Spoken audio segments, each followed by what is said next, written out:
একেবারে তেল মশলা কম দিয়ে সকাল বিকালের একটা নাস্তা শেয়ার করব, যেটা আপনাদের খুবই ভালো লাগবে।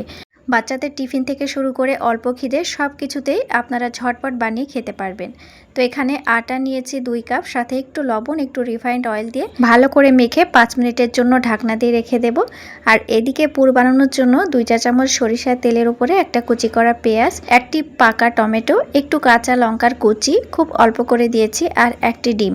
সমস্ত উপকরণ ভালো করে একটু ভাজা ভাজা করে নিয়েছি। তারপরে সেই আটা থেকে রুটি বেলে নিয়েছি।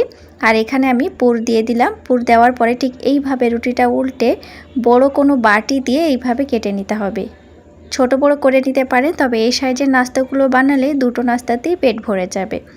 এবার হালকা করে একটু তেল দিয়ে বেশ লাল লাল করে ভেজে নেব। ভীষণ ক্রিস্পি হয়। আপনারা যে কোনো আইটেমের সাথে এটা খেতে পারেন, চায়ের সাথে খেতে পারেন, খালি মুখেও খেতে পারেন। তো ট্রাই করবেন, ভালো লাগবে।